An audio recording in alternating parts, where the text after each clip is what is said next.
Hello दोस्तों, कैसे हैं आप लोग। उम्मीद करता हूँ आप सब अच्छे होंगे। तो चलिए, आज हम रिप्रोडक्शन इन ऑर्गेनिज्म का फाइनल लेक्चर ले रहे हैं, जिसमें हम मोस्ट इंपॉर्टेंट एमसीक्यूज़ को डिस्कस करेंगे। और अभी तक के जितने लेक्चर्स मैंने लिए हैं, शायद 4 या 5 होंगे, उसमें कंप्लीट रिप्रोडक्शन इन ऑर्गेनिज्म को एनसीईआरटी की लाइन बाय लाइन एक्सप्लेन किया गया है, विद एक्स्ट्रा टच, मतलब थोड़ा आगे जाके, जिससे आपको आपके एग्जामिनेशन में भी हेल्प होगी और उसको आप बहुत अच्छे से समझ भी पाएंगे। और ये बिल्कुल बेस है जो आपके आगे के चैप्टर्स में बहुत हेल्प करेगा। तो चलिए शुरू करते हैं बिना किसी देरी के। देखिए, जो पहला क्वेश्चन है, मैं एक चीज़ आपको बोल रहा हूँ, जैसे यहाँ पे क्वेश्चंस जो आ रहे हैं, ठीक है, ये क्वेश्चंस है, आप पढ़ने के बाद इसका आंसर कमेंट सेक्शन में करें, ठीक है, फिर टैली कर लें बाद में, ठीक है, इससे आपको पता चलेगा कि आपने कितना सीखा है, ठीक है। तो चलिए, a few statement describing certain feature of reproduction are given below. कुछ स्टेटमेंट है जो कि रिप्रोडक्शन के कुछ फीचर्स को डिस्क्राइब कर रही है। पहला है गैमेटिक फ्यूजन टेक्स प्लेस, दूसरा है transfer of genetic material takes place, third is reduction division takes place, fourth is progeny have some resemblance with the parents, ठीक है। अब ये 4 स्टेटमेंट है, तो इनमें से कोई 2 स्टेटमेंट सही हो सकती है। ऑप्शन ए फर्स्ट या सेकंड, ऑप्शन बी सेकंड या थर्ड, ऑप्शन सी सेकंड या फोर्थ, या ऑप्शन डी फर्स्ट या थर्ड, ठीक है। चलिए, अब आपने क्वेश्चन पढ़ लिया, अब इसका हम देखते हैं क्या आंसर हो सकता है। देखिए, क्वेश्चन क्या कह रहा है। क्वेश्चन ये कह रहा है कि कुछ स्टेटमेंट है, इसमें से सही स्टेटमेंट आपको बतानी है regarding the reproduction, not asexual और ना ही सेक्सुअल, ओनली रिप्रोडक्शन। तो रिप्रोडक्शन में तो दोनों आ जाते हैं, फिर एसेक्सुअल भी सेक्सुअली, तो हमें वो फीचर्स देखने हैं जो एसेक्सुअल में भी होते हैं और सेक्सुअल रिप्रोडक्शन में भी होते हैं। अब पढ़ते हैं। गैमेटिक फ्यूजन टेक्स प्लेस, ये तो केवल किस में होता है, सेक्सुअल में होता है, ठीक है, एसेक्सुअल में तो ऐसा होता नहीं है, ठीक है। दूसरा, ट्रांसफर ऑफ जेनेटिक मटेरियल, हाँ, ये दोनों में होता है। देखिए, अगर बडिंग भी हो रही है, अगर बडिंग भी हो रही है, मान लीजिए हाइड्रा है, अगर यहाँ पर बडिंग भी हो रही है, तो ये जो पेरेंटल डीएनए है, ये डोटर सेल में भी जा रहा है, तो यहाँ क्या हो रहा है, ट्रांसफर ऑफ जेनेटिक मटेरियल हो रहा है, ठीक है। और सेक्सुअल प्रोडक्शन में भी ऐसा ही होता है। थर्ड पढ़ते हैं। रिडक्शन डिवीजन, मतलब सेकंड यहाँ पर सही है, मेरे कहने का मतलब है सेकंड अभी करेक्ट है। थर्ड है रिडक्शन डिवीजन टेक्स प्लेस, भाई रिडक्शन डिवीजन तो सेक्सुअल रिप्रोडक्शन में होती है।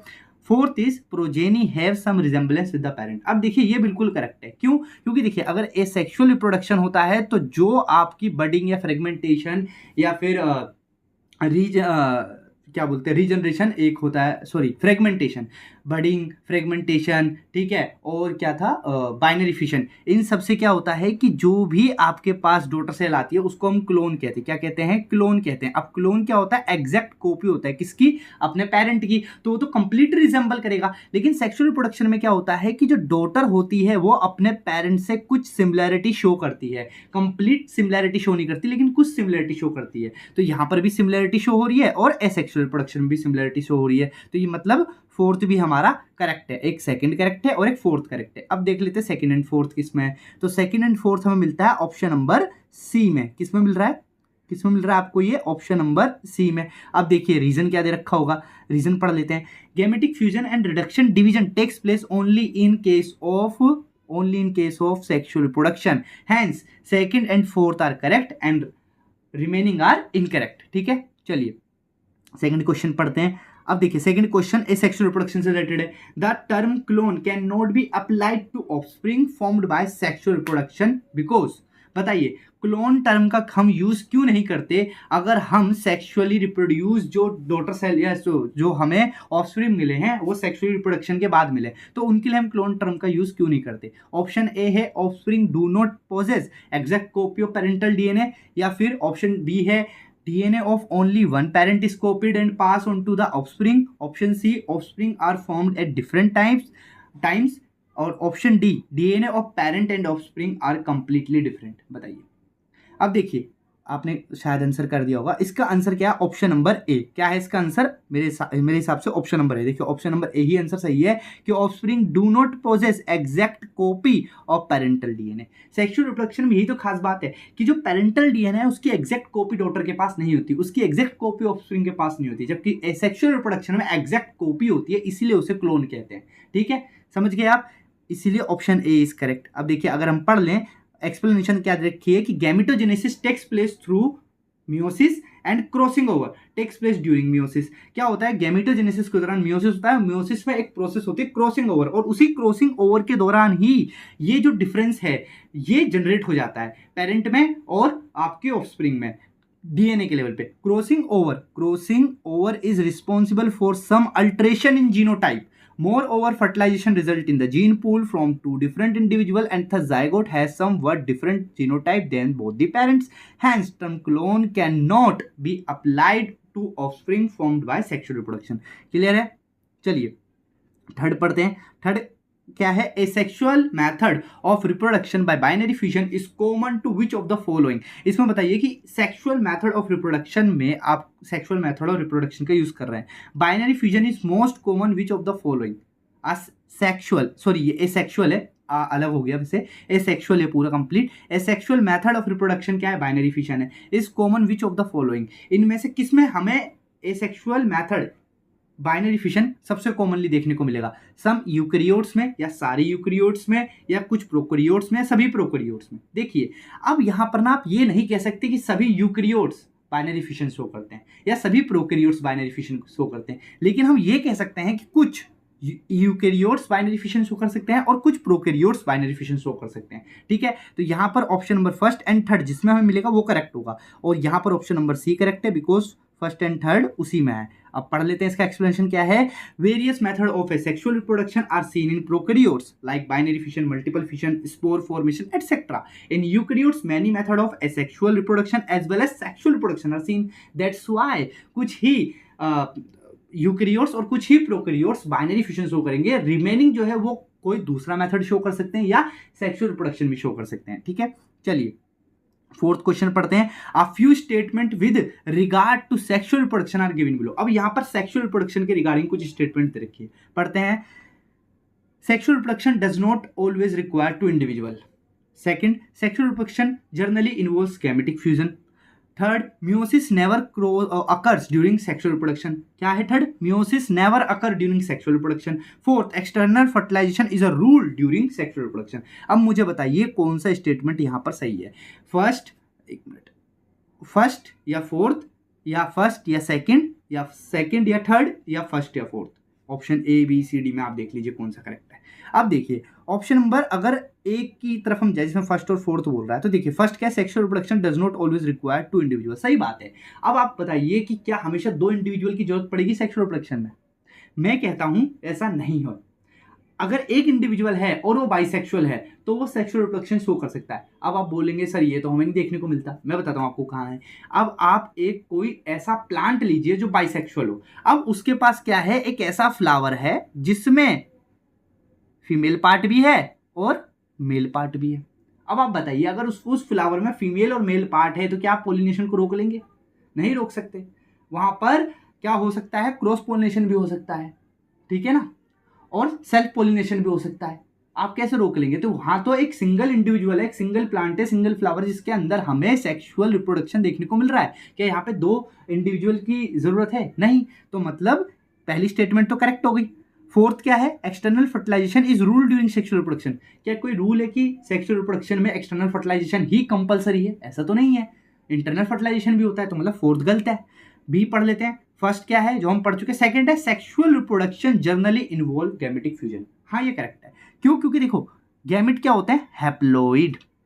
जब ये फ्यूज करेंगे तभी तो आपको एक डिप्लॉइड बॉडी मिलेगी, और पेरेंट बॉडी तो डिप्लॉइड होती है। तो मतलब gametic fusion is compulsory during sexual reproduction. मतलब first and fourth are correct, that's why option number B is correct. Remaining जो है थर्ड एंड फोर्थ जो है वो गलत है। जैसे meiosis occur during, meiosis never, meiosis ही होता है सेक्सुअल रिप्रोडक्शन में।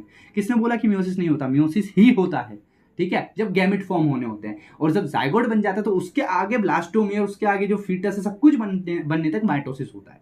लेकिन जब गैमेट बनते हैं तब मियोसिस होता है। ठीक है, चलिए ऑप्शन नंबर बी है करेक्ट। एक्सप्लेनेशन ये है कि in some cases both sexes are present on some individual, same individual, and some of those cases both the gamete from the same individual are involve in fertilisation, self pollination in many flowering plant हम देखने को मिल सकता है, fusion of gamete, that is fertilisation is an important step in sexual reproduction. Hence first and second are correct. ठीक है, चलिए अब multi cellular filamentous algae exhibit, देखिए क्या बोला, मल्टी सेलुलर फिलामेंटस एल्गी, किसका नाम यूज किया, algae, exhibit a type of sexual life cycle in which the meiotic division occur after the formation of zygote, the adult filament of this alga has. बताइए, अब यहाँ पर आपसे पूछ रहा है कि अगर कोई मल्टी सेलुलर फिलामेंटस एल्गी है और उसकी जो लाइफ साइकिल है वो सेक्सुअल है, मतलब सेक्सुअल लाइफ साइकिल है उसकी, ठीक है, तो अब मियोटिक डिवीजन हुआ है किसमें, जाइगोट में, क्योंकि जाइगोट फॉर्म हो गया उसके बाद मियोटिक डिवीजन हुआ है। तो अब आपको बताना है कि जो एडल्ट फिलामेंट है of this algae have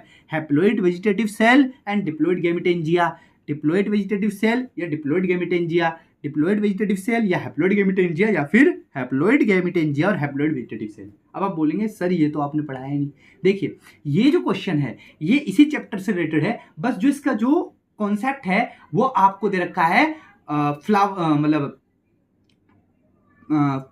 11th class के प्लांट वाले चैप्टर में, ठीक है, ठीक है, जैसे एनिमल किंगडम ऐसे प्लांट किंगडम एक चैप्टर है उसमें ये दे रखा है सबसे लास्ट में, जिसमें लाइफ साइकिल दे रखी है एल्गा के भी, टेरिडोफाइटा की, ब्रायोफाइटा की, जिम्नोस्पर्म की, एंजियोस्पर्म की। तो यहाँ पर एल्गी की लाइफ साइकिल की बात हो रही है जो कि सेक्सुअल लाइफ साइकिल शो करता है। अब उसमें होता है haplontic diplontic life cycle, haplontic life cycle और डिप्लोन्टिक लाइफ साइकिल। अब मैं बताता हूँ कि जो ये जो एल्गी है इसमें हैप्लोन्टिक लाइफ साइकिल देखने को मिलती है, मतलब आपको जो प्लांट बॉडी है, जो प्लांट बॉडी है उसमें भी हैप्लॉइड देखने को मिलेगी सेल्स, और जो गैमेटेंजिया है उसमें भी हैप्लॉइड देखने को मिलेगी, मतलब क्रोमोसोम नंबर n रहेगा, वो डबल नहीं होगा, डिप्लॉइड नहीं होगा, ठीक है। तो यहाँ पर आपके पास आंसर होगा option number D is correct कि वेजिटेटिव सेल भी हैप्लॉइड है और हैप्लॉइड गैमेटेंजिया है, ठीक है। तो चलिए haploid vegetative cell and haploid gametangia explanation, many algae show, देखिए सभी नहीं, many algae show haplontic life cycle, कई सारी algae haplontic life cycle show करते हैं। In these case the dominant phase जो होती है वो होती है फ्री लिविंग गैमेटोफाइट। क्या होती है, free living gametophyte. Free living gametophyte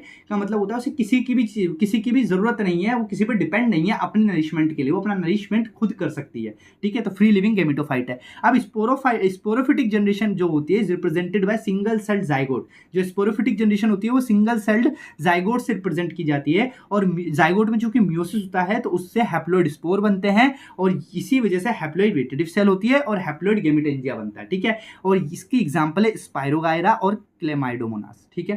चलिए अब क्वेश्चन नंबर 6 पे आते हैं। देखिए ये मतलब ये जो क्वेश्चन है ना ये हो सकता है आपको आपके एग्जाम में देखने को मिल ही जाए, परसेंटेज गारंटी है। मतलब ये जो क्वेश्चन है ये ना केवल इस चैप्टर से बल्कि आपके जो अगला चैप्टर है sexual reproduction in flowering plant उससे भी रिलेटेड है, ठीक है। पढ़ते हैं। The male gamete of rice plant have chromosome 12 chromosome है मेल गैमेट में इन देयर न्यूक्लियस। अब आपको ये बताना है कि आपके पास एक फीमेल गैमेट है, एक जाइगोट है और एक सीडलिंग का सेल है, मतलब जो सीड है उसका एक सेल है। अब उसकी आपको प्लोइडी बतानी है कि हैप्लॉइड है, डिप्लॉइड है, क्या है, किसकी, फीमेल गैमेट की, जाइगोट की और सेल ऑफ सीडलिंग की। तो देखिए फीमेल गैमेट है तो जो क्रोमोसोम नंबर है मेल गैमेट में होगा वो फीमेल में होगा, मतलब 12, और जाइगोट में चूंकि डबल हो जाता है, राइस प्लांट एक एंजियोस्पर्म है उसमें सेक्सुअल रिप्रोडक्शन देखने को मिलेगा, मतलब जाइगोट बनेगा तो फ्यूजन ऑफ गैमेट से बनेगा, और चूंकि दोनों गैमेट हैप्लॉइड है तो जब फ्यूज होंगे तो जो रिजल्ट आएगा वो डिप्लॉइड होगा, मतलब गैमेट जाइगोट क्या होगा 24, ठीक है। तो 12, 24 और चूंकि जाइगोट से ही सीड बनता है आगे जाके क्या बनेगा 24, तो 12, 24, 24 option number C is correct, ठीक है। देखिए option number C is correct, the gamete have haploid number of chromosome zygote and plant diploid number of chromosome, ठीक है। चलिए अब given below are few statement related to external fertilization, choose the correct statement. अब देखिए यहाँ पर external fertilization से related कुछ स्टेटमेंट दे रखी है, आपको करेक्ट स्टेटमेंट चूज करनी है। पहली है male and female gamete are formed and release simultaneously. दूसरी है only a few gamete are release into the medium, water is the medium in a majority of organism exhibiting external fertilization. और fourth है offspring formed as a result of external fertilization have better chance of survival than those formed inside an organism. अब देखिए पहली बात इसमें से option A, option B, option C, option D आपको choose करना है कौन सा करेक्ट है। अब मैं आता हूं कौन सा करेक्ट हो सकता है। देखिए mail and female gamete formed and release simultaneously. देखिए आप एक्सटर्नल फर्टिलाइजेशन करने तो एक्सटर्नल फर्टिलाइजेशन में सबसे जरूरी चीज क्या है कि जो फीमेल गैमेट है और जो मेल गैमेट है वो अगर बाहर के मीडियम में है तो जब वो रिलीज होंगे तो साइमल्टेनियसली रिलीज होने चाहिए और साइमल्टेनियसली मैच्योर भी होने चाहिए, मतलब रिलीज एक साथ होनी चाहिए और एक साथ ही गैमेट फॉर्म होनी चाहिए। जब गैमेट फॉर्म हुए मेल में भी तभी होनी चाहिए और फीमेल में भी तभी होनी चाहिए और तभी एक साथ उन्हें उस मीडियम में छोड़ना चाहिए, क्योंकि मीटिंग के चांसेस तभी ज्यादा से ज्यादा होंगे। तभी तो फ्यूज करेंगे एक दूसरे से। तो मतलब option A is correct, the male and female gamete are formed and released simultaneously, correct है। ऑप्शन बी था only a few gamete are release into the medium, ये करेक्ट है।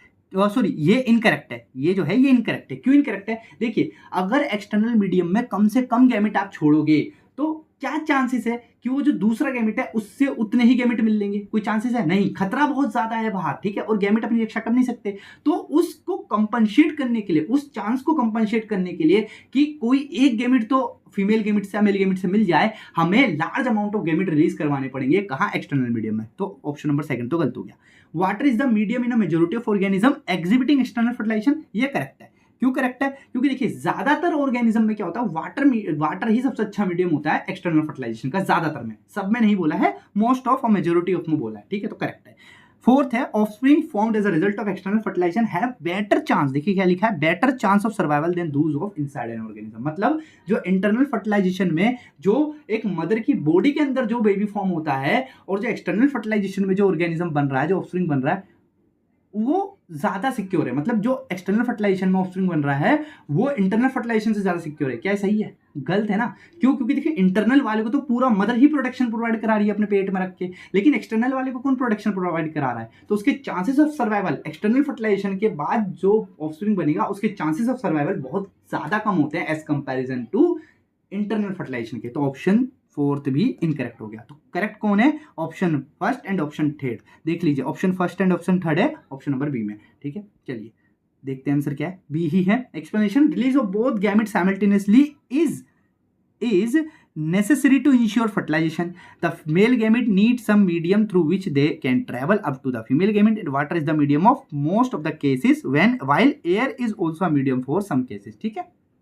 चलिए अब statement, the statement given below describing certain feature that are observed in the pistil of the flower. अब देखिए इस ये जो क्वेश्चन है ये बेसिकली इस चैप्टर का तो है ही, बट ये ज्यादातर आपके sexual reproduction in flowering plant के चैप्टर से रिलेट करता है। अब मैं थोड़ा आपको एक आइडिया देता हूँ। देखिए ये एक फीमेल बना रहा हूँ मैं बॉडी, इसे कहते हैं कार्पल। क्या कहते हैं? कार्पल, ठीक है। अब इसके अंदर होती है आपकी, ये समझ लो, ओवरी है, ठीक है। ये क्या है? ये है आपका ओव्यूल, ये है आपका स्टाइल और ये है आपका स्टिग्मा, ठीक है। स्टिग्मा और ये आपका स्टाइल, ठीक है। स्टिग्मा, स्टाइल और कार्पल आप देख चुके हैं। चलिए अब मैं दोबारा बनाता हूं सही से।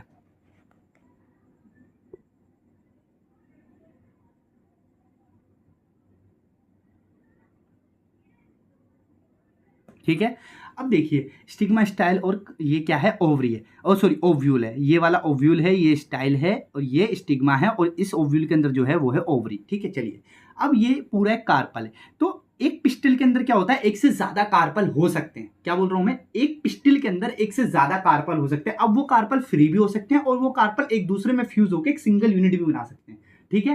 कार्पल फ्री भी हो सकते हैं और कार्पल फ्यूज भी कर सकते हैं, ठीक है। ये बात याद रखना, एक पिस्टिल में एक से ज्यादा कार्पल होते हैं, ठीक है। चलिए दूसरी चीज, एक कार्पल के अंदर एक से ज्यादा ओवरीज हो सकती है। मतलब ये एक ओव्यूल है तो इस ओव्यूल में एक से ज्यादा ओवरी हो सकती है। अब मैं आपको इसका सिंपल सा एग्जांपल देता हूं।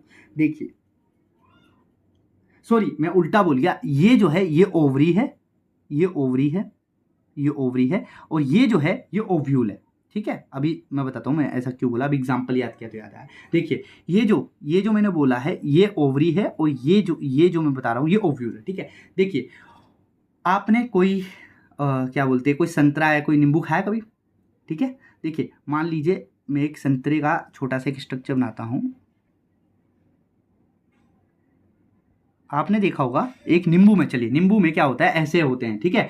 वहाँ यहाँ पर एक बीज होता है, यहाँ एक बीज होता है, यहाँ एक बीज होता है, यहाँ एक बीज होता है, यहाँ यहाँ यहाँ, ठीक है। अब आप जब निचोड़ते हो तो बीज निकल जाते हैं। तो एक ही बीज क्यों नहीं निकल रहा है? एक से ज्यादा बीज क्यों निकल रहे हैं? और बीज कब बनता है? बीज बनता है ओव्यूल से।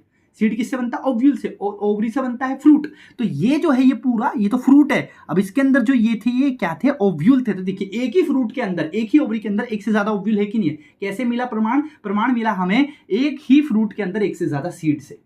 ठीक है। अब मैंगो के अंदर तो एक ही सीड है, एक ही ओव्यूल है, तो ओवरी एक, फ्रूट एक, और उसके अंदर ओव्यूल एक, तो उसके अंदर सीड भी एक। लेकिन ऑरेंजेस जितने होते हैं, लेमन जितने होते हैं, उसमें एक ही ओवरी होते हैं, लेकिन एक से ज्यादा ओव्यूल होते हैं। कैसे पता चलता है? जब आप नींबू निचोड़ते हो तो एक से ज्यादा सीड उसमें से निकलते हैं, ठीक है। और ओव्यूल से क्या बनता है? फ्यूचर में सीड ही बनता है, तो याद रहेगा। चलिए अब स्टेटमेंट पढ़ते हैं। पिस्टल में हैव मेनी कार्पल, क्या ये सही है? मेरे हिसाब से सही है। पिस्टल है मेनी कार्पल। ईच कार्पल है मोर देन वन ओव्यूल, क्या सही है? बताइए। एक कार्पल में एक से ज्यादा ओव्यूल हो सकते हैं, हाँ सही है ये भी।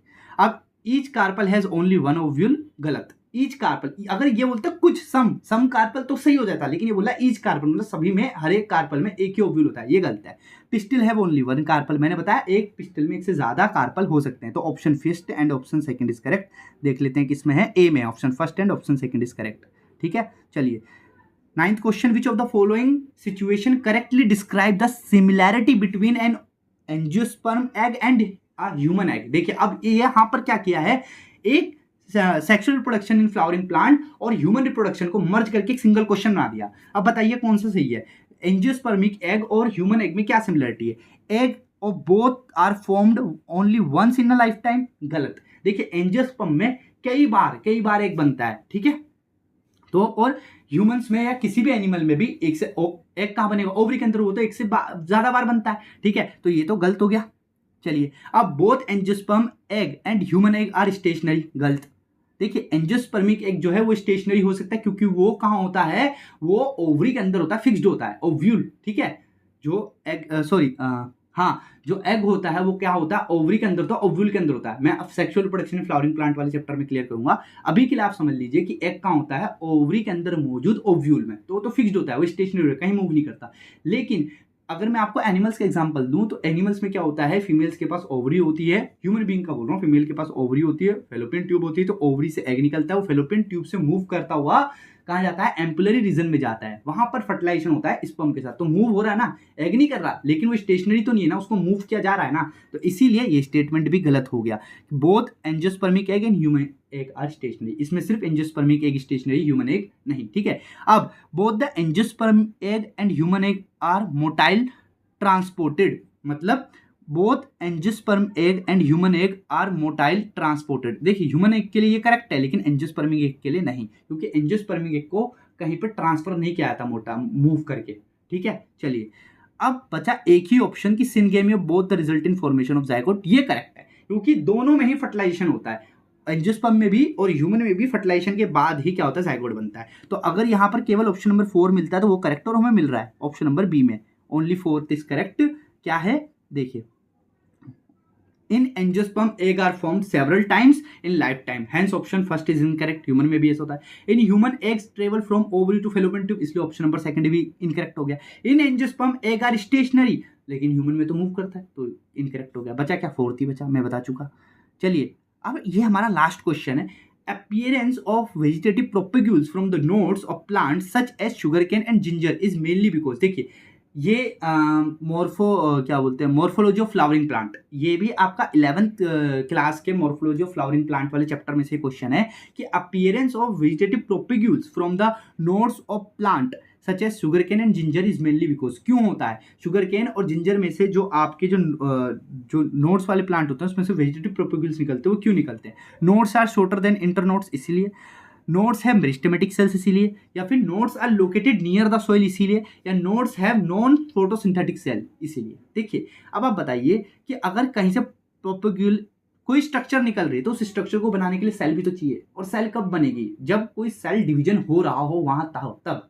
अब इन सब ऑप्शन में से कौन सा ऐसा एक ऑप्शन है जिसमें आपको सेल डिवीजन मिल सकता है? वो है मेरिस्टेमेटिक सेल्स का, क्योंकि मेरिस्टेमेटिक सेल जहां होगी वहां पे लगातार क्या होगा?